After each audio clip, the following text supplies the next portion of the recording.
The topics and opinions expressed on the following show are solely those of the hosts and their guests and not those of W4WN Radio, its employees, or affiliates. We make no recommendations or endorsements for radio show programs, services, or products mentioned on air or on our web. No liability, explicit or implied, shall be extended to W4WN Radio, its employees, or affiliates. Any questions or comments should be directed to those show hosts. Thank you for choosing W4WN Radio. This is Beyond Confidence with your host, Divya Park. Do you want to live a more fulfilling life? Do you want to live your legacy and achieve your personal, professional, and financial goals? Well, coming up on Divya Park's Beyond Confidence, you will hear real stories of leaders, entrepreneurs, and achievers who have stepped into discomfort, shattered their status quo, and are living the life they want. You will learn how relationships are the key to achieving your aspirations and financial goals. Moving your career or business forward does not have to happen at the expense of your personal or family life, or vice versa. Learn more at www.divyapark.com, and you can connect with Divya at contact@divyapark.com. This is Beyond Confidence, and now here's your host, Divya Park. Good evening, listeners. I am thrilled to be here with you, not only on the radio show, on live TV show as well. So thrilled.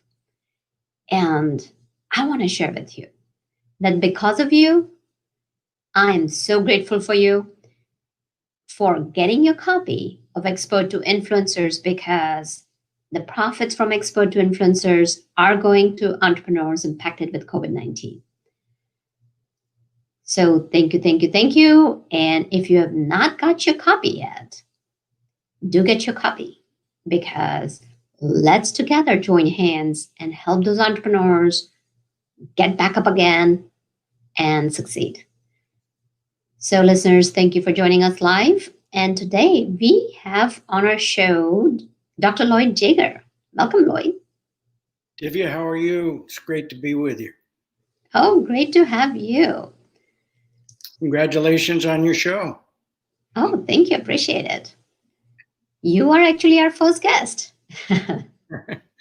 Well, I'm honored. It's a pleasure to be with you. Oh, it's a pleasure to have you. So folks, Dr. Lloyd Jager enables schools to achieve breakthrough results for students, and he empowers school leaders with proven tools that focus and support professional teams in accomplishing the central goal. Acknowledging the effective schools enable teachers to develop their craft and students to grow as increasingly self-directed learners. Dr. Jager welcomes inquiries and opportunities to plan collaborative projects that will meet the unique needs and goals of schools. So Lloyd, let's talk about your journey in life. So do you recall a moment in your childhood when you might have had an inkling that you were going to go towards education, or you had leaning towards education? Well, I can look backward easily and know that there were key teachers that ultimately influenced me to become the teacher that I did ultimately choose to be. I think of Mr. Walker in 6th grade, Mr. Meany in 9th grade, college professors that I had. But the turn to education really came in college, when I wanted to pursue a choice of being an influence in the lives of others and giving back what I had been given. I was a history major, but I also was I had a minor in religious studies. I had a great mentor in a local minister, and I had a great mentor in my former superintendent of schools. And I made the decision to move to education because I realized that educators have the chance to give the gift of spirit to children and teachers every day, and to model right and wrong every day, and to empower a pursuit of a full and successful life every day. And that's where it came. Beautiful. And a lot of young boys, they tend to play cops, or they tend to play firemen. Did you have any inclinations towards becoming any of those heroes? Well, I can't say that I elected those particular professions. I probably was more an aspiring athlete who wished I could have been Mickey Mantle, who wished I was 6'6" instead of 5.5 feet 6, and might have played in the NFL for the New York Giants.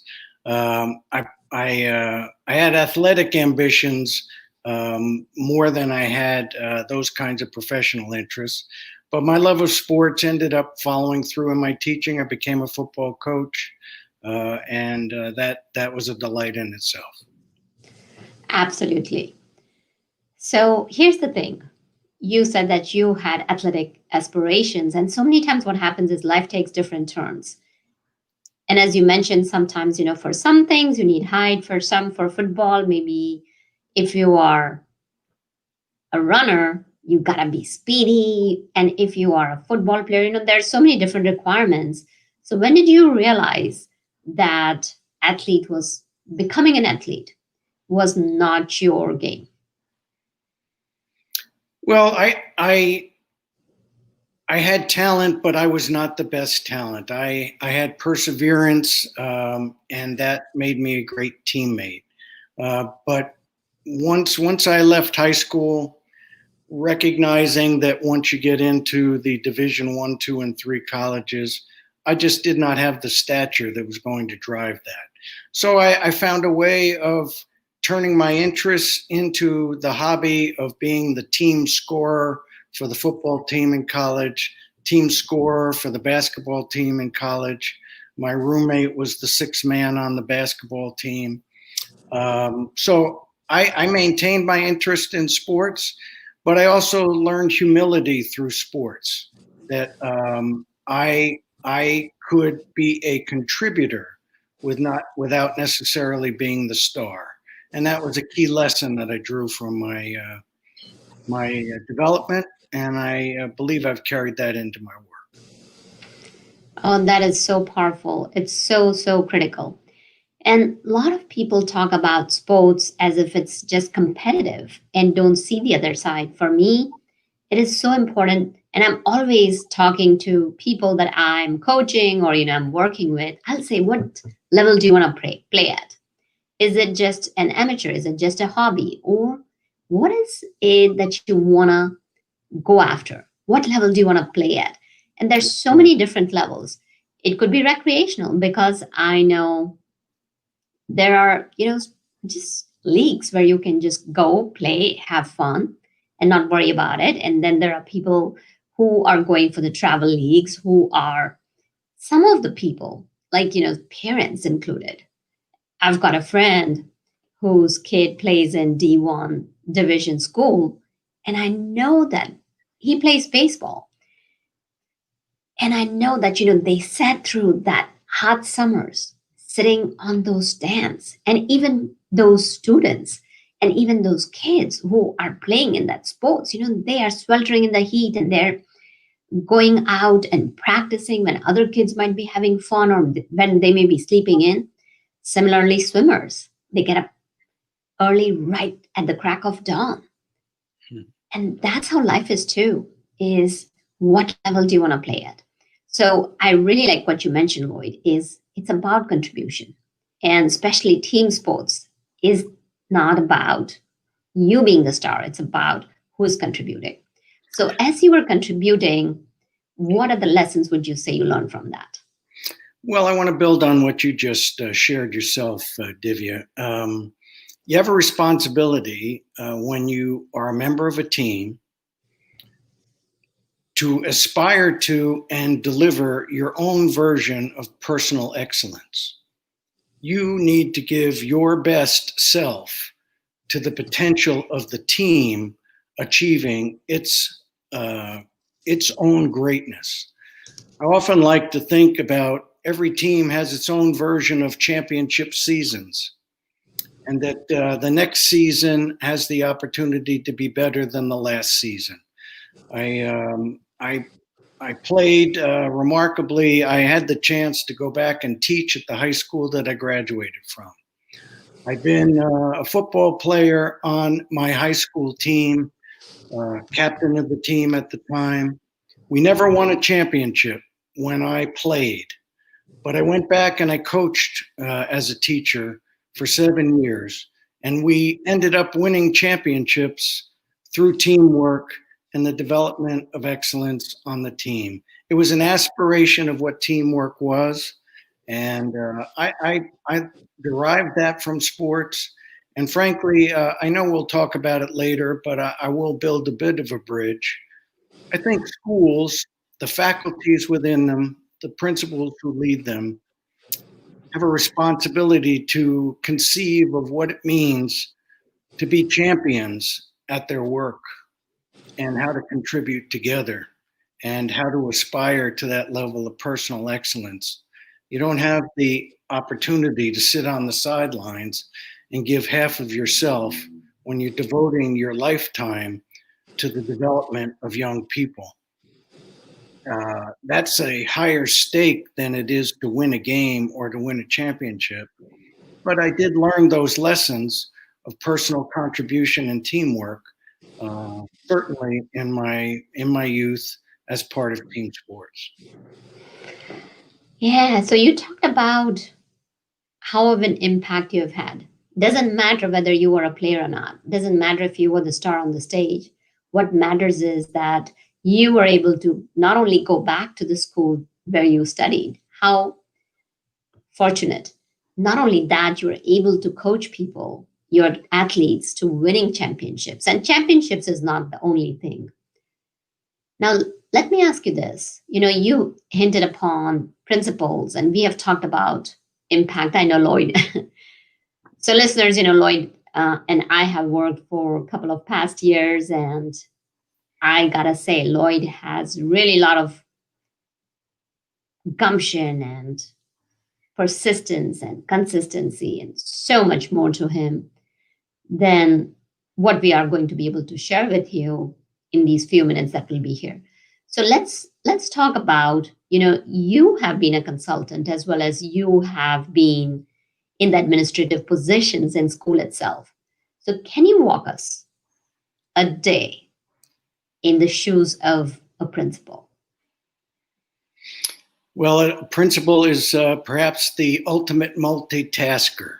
You're responsible for the growth and development of teachers.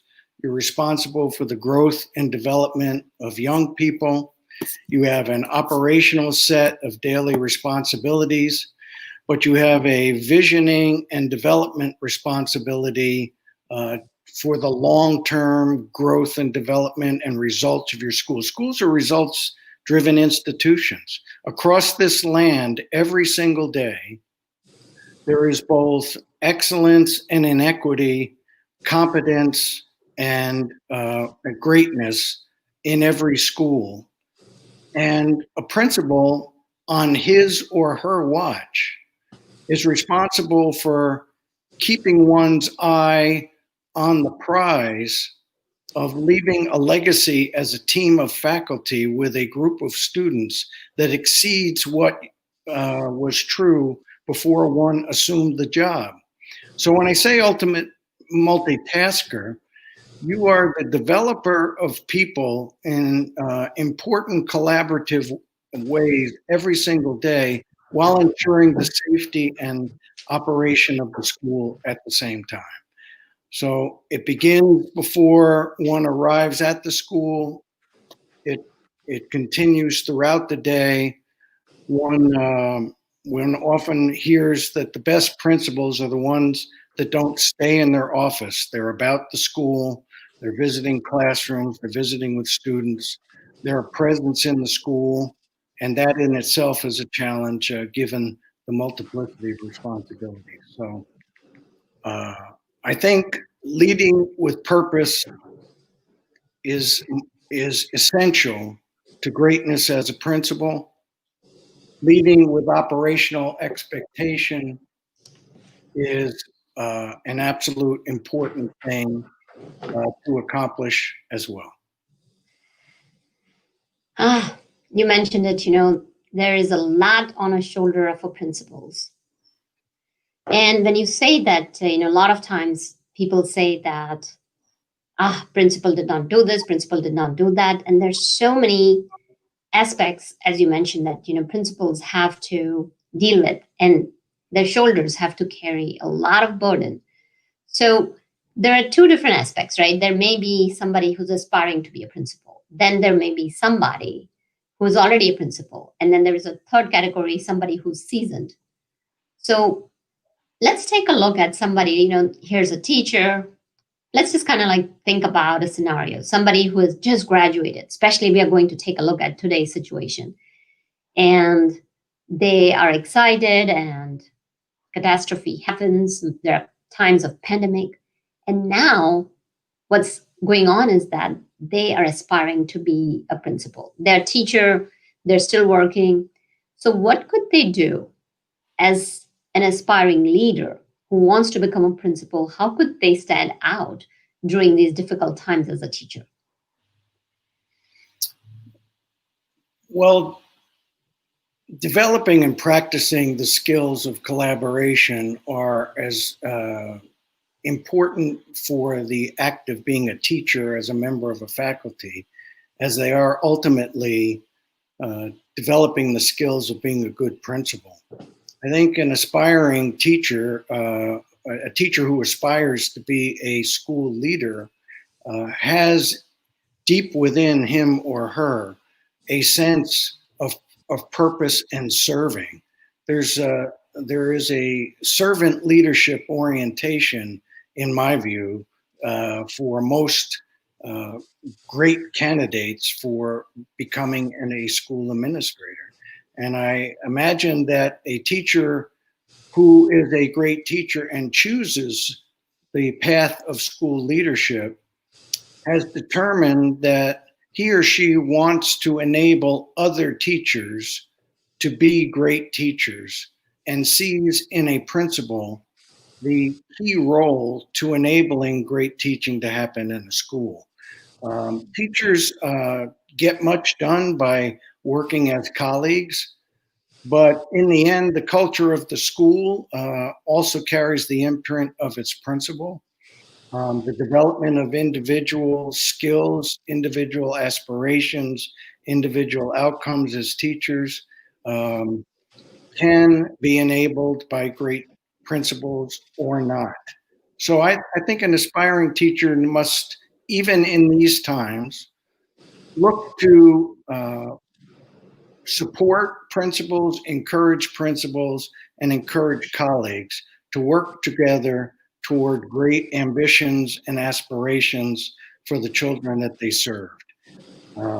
There is a quest to outcomes and results, even in the midst of pandemic. What must we do now to envision the desired future that we want for all of our students, even if the current state is chaotic? And that's a mission-driven sense of professionalism that teachers who wish to serve others as principals will carry with them. Those are really good recommendations, Lloyd, because no matter what we are doing, there are some schools that are opening up. They have got a lot of structure and framework and regulations in place, and teachers we're getting back. Some teachers are not getting back. Some teachers are teaching online. So what I see over here is that collaboration is definitely a key, and also standing behind your principal. It's, from what I'm hearing, is that becoming one team. As we talked in sports, it's about like, okay, we want to win that Super Bowl championship, or we want to get through these tough times, and not only just thrive through these tough times where we are not losing our kids. Let's all come together, collaborate, and act as one unit. Well, if I may build on that in one other way, Divya, and I would let me just borrow the pandemic right now in a metaphorical or anecdotal way. My belief is that teachers get better, schools get better, principals get better with teachers if the motivation and the professional ethic is to share expertise, no one of us is the fount of all knowledge. We may have individual skills and expertise. Some of us may exceed others in terms of particular ability to engage young people and each other in particular ways. But we don't have the fund of all knowledge and the fund of all schools. When we imagine a desired future as a school, when we pool that expertise, when we subject our expertise to shared inquiry as a faculty and as a school, then we create greater expertise. We unfold different theories of action about how we can achieve the ambitions that we have and the goals we have. Now, I have to believe, and I'm not a scientific researcher, but for all the work that's going on to find virus breaking serums and vaccines that will protect us, the best virologists in the world, the best researchers in the world are using all of their knowledge together to create protocols and to generate hypotheses and follow the path of investigation and data and determine whether what's working is really working or not. Frankly, schools have to do the same thing. Every single day there is a challenge to figure out whether what we're doing is having the desired results that we need and whether or not we need to refine what we do. So I strongly believe that we have a chance to create expertise-driven organizations in schools by an expectation that we don't own what we know. We're part of a profession, and together we must pool that knowledge to create great outcomes. That's really a very thorough answer, Lloyd. Now, when you're talking about expertise-driven organization, now let's take a look at the principal himself or herself as to, okay, a principal is right there, now they're facing this challenge of bringing kids in. And also there is another challenge, like, on one hand, that yes, it's really imperative that we bring the kids in. On another hand, there is that, okay, there is a chance of the disease being contagious. On the other hand, there is this problem that, when the kids are learning online, are they getting that enough hands-on learning? Are they connecting with each other? And what is their mental health? So here is a principal, he or she, and they are in, I think, so one of the toughest challenges any principal would have faced. And now they have to step into the leadership roles. And I know you talk about different leadership roles for principals. Can you elaborate, what type of principals there can be and how can they leverage these leadership roles? Well, under current circumstances, the first responsibility of the school and/or system-wide leadership is to create protocols for operational safety. I think we all know that. What version of social distancing and protocols for accomplishing that, cleaning protocols, handling of materials. If I'm in an elementary school, to what extent can we have shared toys or shared manipulatives that might be circulated as in the past? That may be a thing that has to be suspended at the moment. Personal bins may be more appropriate. And that's just I'm trying to give you a concrete example of that. But presumptively, if for the teachers of the world, they can be assured in consultation with their administrative team, their staff and custodial team, their cafeteria workers team, if together those protocols have been developed, then I do believe the great challenge of today is to come back to the fundamental notions of engagement, There are three kinds of engagement that make a difference in every school. How the principal engages with his or her teachers to address the development and the outcomes. How teachers engage with each other productively to accomplish interfaculty problem solving, inquiry, and decision making. But then in terms of the individual teacher or the teacher teams in classrooms, it's how the teacher engages with students. And there are any number of pedagogic strategies that still remain important about how materials and resources and reading and essential questions and et cetera about good lesson design and delivery are just as appropriate today as they were before the pandemic. So enabling faculty to get to the notion of engagement at the student to student and teacher to student level still remains the great incubator of great classrooms. And it is in coaching and enabling staff to do that kind of work, imagine that kind of outcome, that is as important today as it was before the pandemic. Mm-hmm. So you referenced coaching. Can you share how do you see the role of coaching as far as in the interactions is concerned between principals and teachers? Well, one of the things that I think is critical is that principals need to distinguish themselves as a collaborative professional colleague apart from being their staff's evaluator. I don't know how many of us at any point, particularly in our time, would say, I really enjoy being evaluated. You know, the continuum may range from cold and prickly to potentially some warm and fuzzy moments with great compliments and attaboy, attagirl experiences. But by and large, evaluation can be a tension-filled experience, and particularly under contractual circumstances, the person that's responsible for doing it is the principal. So how does a principal say, oh, by the way, yeah, I am your supervisor, and we're going to do those things called evaluation.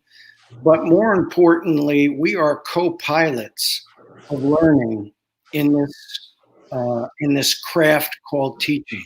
It's a complex responsibility, not unlike flying planes that have two co-pilots with instrumentation that's extraordinarily complex and the monitoring of navigation functions that is shared, cross-referencing of where one is and what one's observing, helping each other.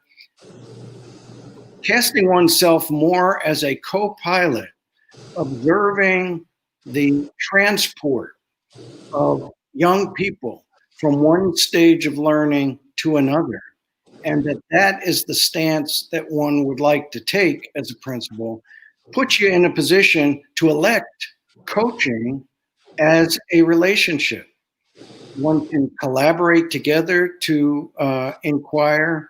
One can coach to refine skills and expertise, if that is a part of a request and a relationship. One can provide information or reference to other colleagues who may have answers and potential resources to share.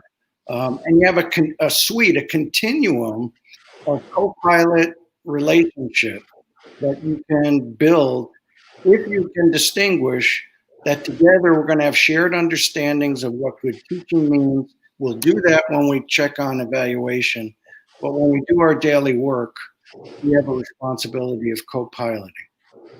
Mm-hmm. That's quality assurance rather than quality control. I am not here to be top down and control you, but we have a quality assurance responsibility that every family can assure they're going to have a well-run, results-driven school, and their students are not going to have default futures, they're going to have possible futures. And we can provide them with evidence that that's the way we do their work, our work for their kids.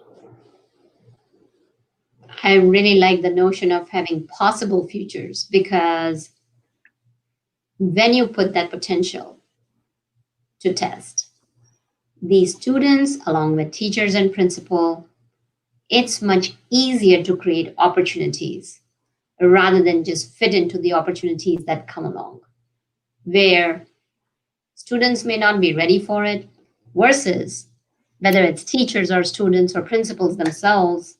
When you're creating opportunities, you see the vision, and as you see the vision, you are building that potential for it.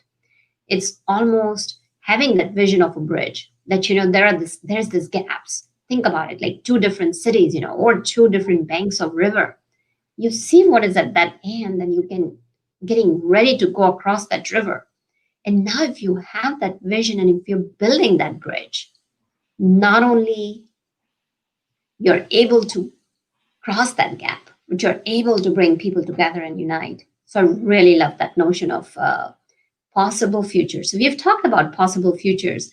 Can you share a story or a time when you were in a school and what challenges a principal faced, and as you worked with them, what were the techniques that helped the school turn around for better? Wow, there's so many over the years. Just give me a moment to pick out one. There's two dimensions to your question, Divya. One is a principal who was able to move an agenda of improvement in the school, and the school actually did grow, achieve, and develop. The other is what was particularly my role in working with people to that end. Because why don't you take a moment to think, and I can reflect on a couple of points, is that when you mentioned coaching, so coach is someone that I see as a guide on the side, not a star on the stage. Mm-hmm. So what happens is, so many times here are principals, and sometimes there may be someone just retiring, or it's possible that somebody is transferred to another school, or something happens and then a teacher is promoted into a role of principal, and they may be ready or they may not be ready. And what crucial is always looking and knowing that you're not alone. There are people who are out there to help. And when you have a coach on the side, then not only principal grows, as you mentioned, it's about personal development and skills development. It's so critical. And as you're developing those leadership skills, not only you're benefiting personally, what's happening is that school is getting impacted. And when you talk about school, it's not only teachers growing, it's not only about the kids, it's also the families associated with kids. Think about that when you have one child, even if you take a look at one child, now a child goes back home happy, or, well, not completely, right? They're there to study, so it will not be always happiness, but a child goes back fully satiated, and you see a growth in that child. You see that they're learning, you see that they're developing. Not only their parents are going to be engaged, and that's one of the things we will touch upon, is that how a role of a principal is also to engage parents, because it's not just everything left on teachers and left on principal or left on just any one person. As they say, it takes a village to raise a child. So how does it all come together? Sure. Well, let's take the premise of your question, and that is a new principal who is coming into a school. Ostensibly, they may have done some research about the school, may know something about the district, but they've not had feet on the ground. And what kind of coaching do I recall offering to these principals about how to begin, or how to take a stance in beginning with their faculties? I'll just speak to three examples. The first is that you can't be a piece of driftwood in your own sea if you expect people to navigate with you and go to a destination. You've got to stand for something. So what is it that you value, and how is it beyond your initial interview that got you the job? How do you choose to stand for what teaching and learning is? What do you value about that? What might be examples, metaphors, and anecdotes and stories that you can speak to that would allow people to have insight into what you appreciate about this precious profession called teaching and leading? So that's build your story, be your story, demonstrate your story. That's sort of category one. Category two is scanning. Don't go into your new school believing that you understand it without having taken time to do a visual and on-site scan of your school on a daily basis. I talk often about a 30-day scan model. Take your first 30 days and take a look at what's going on in your classroom. What's going on around here? What do you see? What are its patterns? Create some pattern development. What are you noticing?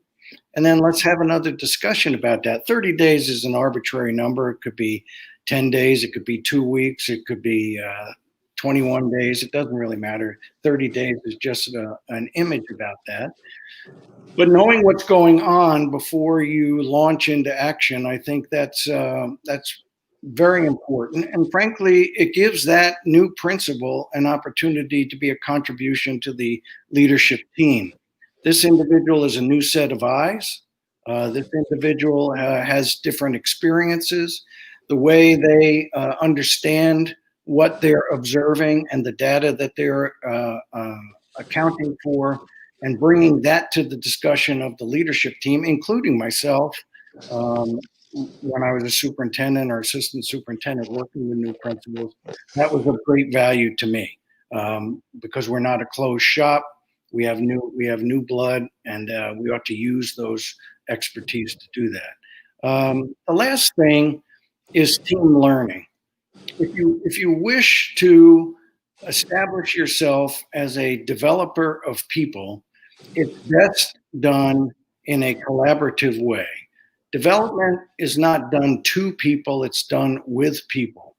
And the best way to do it is to get off your bully pulpit, get off your story after you've shared it, and live side by side with the learning that together you and your faculty are going to choose to do to make your school a better school in that year. It involves posing a question. What would we do that if we did it would make this year an exceptional year beyond anything we've been able to accomplish to date? How can I be your colleague and do that? What might we learn together? What expertise might we share? Is there training we should pursue? Can we elevate expertise within this group so that they can facilitate ourselves, including me, in learning what we need to learn about lesson design and delivery? So I'll just pick on those three things. Tell your story, and to see what's going on before you develop a theory of action to do something about it, and team learning to move from development to collaboration. Mm-hmm.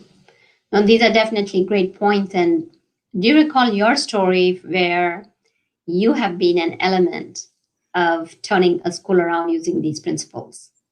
And you don't have, of course, with confidentiality and non-disclosures, we don't need to know the name of school, just what you're sharing your real life experience. Well, my best personal example was interviewing to be a superintendent in a new school district. Coming into an interview with all of the building principals, such as these things go. They put you on a circuit on a particular day. You meet with all the administrators in one group, all the parents in another group, community members in another group. You make the grand circuit, and somehow the Board of Education debriefs all that and decides who's going to be the final candidate. But it was my turn to meet with all the building administrators and leaders, school leaders, program leaders in one group. They were all sitting around a horseshoe table. I was seated appropriately in the middle, facing all of them. And I had hoped that this would occur. I carried a pocket full of bottle corks, the little stoppers that you can put into a bottle. And I'd gotten them at the local Michael's or whatever, Home Depot or someplace. And it came a point in time where I was asked, is there anything else you'd like us to know about you? And I said, well, I really would like to share a story. And that is that I think there are three kinds of schools. There are improving schools, there are declining schools, and there are corks that are just drifting along on the surface, going nowhere. And as far as I'm concerned, as I went around and I gave each person a cork, I want to be a part of a team that's committed to delivering improving schools. Not improving schools yesterday, but improving schools all the time. I definitely think it's our responsibility that if we ever face decline or struggle, that we intervene. But I must tell you that I think it's intolerable if we allow ourselves ever to be corks. We cannot just drift on a nowhere sea. We have to be going somewhere.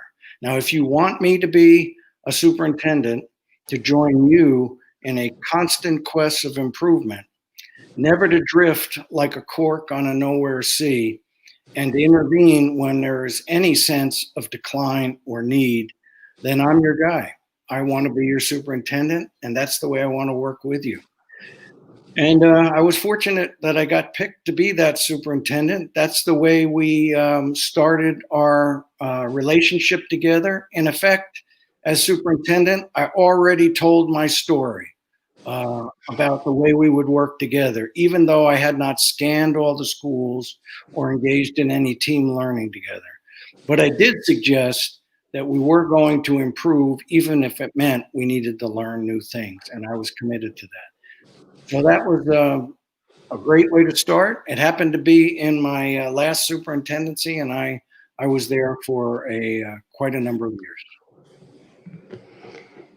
Beautiful story, Lloyd. And I know you have culminated and acquired a lot of experience and learnings throughout your career. And now you have taken that knowledge, and what did you do with that? Well, I'm excited to share that I continue to have consulting opportunities, but most recently I have poured all of that into a newly published book released in July, and that is a resource that I look forward to sharing professionally, and that can serve many different people. I'd be happy to say more about that as you wish. Absolutely. Why don't you show your book? Sure. So here's the book, Principles with Impact, 5 Leadership Roles to Improve Schools. Principles with Impact. These are the principles that I have known who have been the most effective principles and have had impact, improved results, developed people, engaged young people in deeper and more abundant learning than they'd experienced before. And the 5 roles are just 5 roles I discerned that seem to be a part of the repertoire of the most effective principles that I knew. And so I put all that together, and the book is based on those 5 roles, with each role being a detailed explanation of how they function individually and interrelate collectively to support any principle, any aspiring principle, any university professor who teaches principals or engages in administrative certification programs. Even people like yourself interested in public policy and education as a field, and trends or frameworks that might make a difference in schools. This is a book with many audiences, and I am excited to begin to share it with the world. Definitely. So the title includes impact. Yes. What brought you to that word? Well, every child, every family deserves a well-led, results-driven school. And I said that to you before, and that's one of the themes internal to the book. But that is the impact. At the end of the day, what is a principal responsible for? Have they left a legacy? Impact is making a difference, and making a difference in what sense? That the school has improved, and that teachers are stronger, better, more collaborative, student results are unprecedented. So impact was a word that could embrace the effect of being an effective principal. Mm-hmm. Now that is great. And I know that, Lloyd, you have a servant heart with the intention and purpose to help schools. And you have told me time and time again is that your mission is to make sure that every child gets the education they deserve and have that possible future. Yes. So that said, can you share with our listeners, where can they connect with you and where can they find the book? Well, thank you. The book is available in multiple editions, hardback, softcover, as well as an e-edition on Amazon, Kindle edition if you wish to use it in an e-format, digital format reader. But most major publishing outlets would have access both to the hard and softcover edition as well. My consulting company is Learning and Leadership Services. One can find my information on my website, learningleadershipservices.com. You can find me on LinkedIn, Dr. Lloyd Jager on LinkedIn. My email is lloyd@learningleadershipservices.com. All of those are possible sources for connecting, and I'd very much enjoy the chance to begin a conversation about what meaningful purposes leaders out there, schools out there, boards of education, universities would like that I might be able to make a supportive difference in their world. Well, thank you for joining us, Lloyd. It was a pleasure to have this conversation. Thank you. It's been a great conversation with you, Divya, and congratulations on your show format. You made it very comfortable for me as your guest. I appreciate it. And thank you for letting me share my book with the world. Absolutely. It's my pleasure. And thank you, listeners, for joining us. And I want to tell you that, as parents or as your grandparents or as uncles and aunts, I know that your kids are out there and, they are our future. So be with them and go ahead and send us anything that you need, any way that we can support you. You can connect with me at contact@divyaparekh.com and let us bring you the experts and stories. Until next time, take care and be well. And thank you again, Rebel, for making this possible. Thank you. Take care. Thank you for being part of Beyond Confidence with your host, Divya Parekh. We hope you have learned more about how to start living the life you want.